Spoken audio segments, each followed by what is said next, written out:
কিভাবে পারফেক্ট নলেন গুড়ের রসগোল্লা বানানো যায় তার আজ প্রত্যেকটা টিপস আপনাদের সাথে শেয়ার করব। আমাদের বাড়ির কিছুটা দূরেই নলেন গুড় তৈরি করা হয়। আসলে খেজুর গাছের রস থেকে নলেন গুড় তৈরি করা হয়। আর যেহেতু রসগোল্লা বানাবো নলেন গুড়ের, তার জন্য নিয়ে নিয়েছি 1.5 লিটার লিকুইড দুধ। আপনারা লিকুইড দুধ নিয়ে নেবেন। এ থেকে আমি ছানা কাটিয়ে নেব।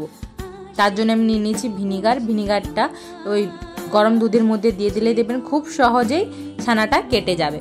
তারপর আমি ভালো করে ছানাটাকে জলের মধ্যে ধুয়ে জল ঝরিয়ে নিয়েছি একদম। তারপর ছানাটা নিয়েছি, আর নিয়েছি 1 চামচ চিনি, আর নিয়েছি 1 চামচ কর্নফ্লাওয়ার, নলেন গুড়ের পাটালি। আমি কিন্তু অন্য কিছুর পাটালি নলেন গুড়েরই পাটালি নিয়েছি। আর এটা হলো নলেন গুড়, একদম পাতলা। দেখুন, যেহেতু এখানে তৈরি কাছের, খুব তো দারুণ সুন্দর খেতে হয়, তাই নিয়ে নিয়েছি। আর নিয়ে নিলাম পনিরটাকে। এবার ভালো করে পনিরটাকে আমাকে মেখে নিতে হবে। পনিরটাকে নিয়েছি, আর 1 চামচ যে চিনি নিয়েছিলাম ওটা দিলাম, আর কর্নফ্লাওয়ারটা দিয়ে ভালো করে আমি ডলে নেব। 10 মিনিট মতো সময় লেগেছিল। আমি ভালো করে ডলে আস্তে আস্তে আমার সময় লেগেছিল 10 মিনিটের মতো। আপনারা ভালো করে ডলে নেবেন। দেখবেন পনির যখন এমনিতেই খুব সুন্দর হয়ে ছেড়ে আসবে, তাহলে বুঝতে পারবেন যে খুব সুন্দরভাবে মাখানো হয়ে গিয়েছে। এই তো আমি এবার একটা একটা করে বল করে নেব। এইভাবে পনিরের আপনারা এইভাবে একটা একটা করে বল করে নেবেন। দেখুন আমার একটু ফেটে যায়নি, খুব সুন্দর মসৃণভাবে।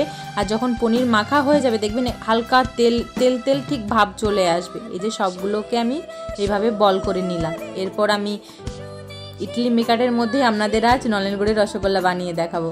তাই জল নিয়ে নিয়েছি, 1 লিটার জল নিয়েছি। আর নিয়েছি ওই যে নলেন গুড়ের যে পাটালিটা রেখেছিলাম ওটা দিয়ে দিলাম। দিয়ে ভালো করে এটাকে ফুটতে দেব। ফুটে গেলে আপনারা ফুটা অবস্থায় যে বলগুলো, পনিরের বলগুলো করেছেন, একটা একটা করে ছেড়ে দেবেন। এইভাবে দেখুন আমি একটা একটা করে ছেড়ে দিচ্ছি। এভাবে আপনারা সব পনিরের বলগুলো দিয়ে দেবেন। দিয়ে এটাকে আমি ঢাকা দিয়ে দেবো। আধা ঘন্টার জন্য আমি ঢাকা দেবো।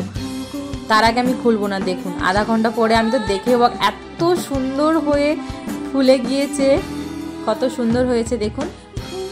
এরপরে আমি এই যে ফুলে গিয়েছে, এরপর আমি যে নলেন গুড়টা রেখেছিলাম ওটা ওর মধ্যে অ্যাড করে দেবো। এবার দিয়ে আবার আমি 20 থেকে 25 মিনিটের জন্য আমি আবার ঢাকা দিয়ে দিয়েছিলাম। দেখুন ঢাকা দেওয়ার পর খুব সুন্দরভাবে আমার রসগোল্লাগুলো হয়ে গিয়েছে নলেন গুড়ের। আর দেখতেও সুন্দর হয়েছিল, আর খেতেও খুব সুন্দর হয়েছিল। আমি একটু মিষ্টি কম দিয়েছি, আপনারা যদি মিষ্টি খেতে চান অবশ্যই দেবেন। আমি কিন্তু এর মধ্যে কোনো প্রকার ফুড কালার ইউজ করিনি।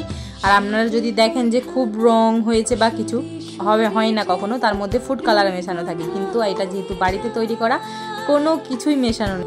বাড়িতেই খুব সহজে বানিয়ে নিন নলেন গুড়ের রসগোল্লা।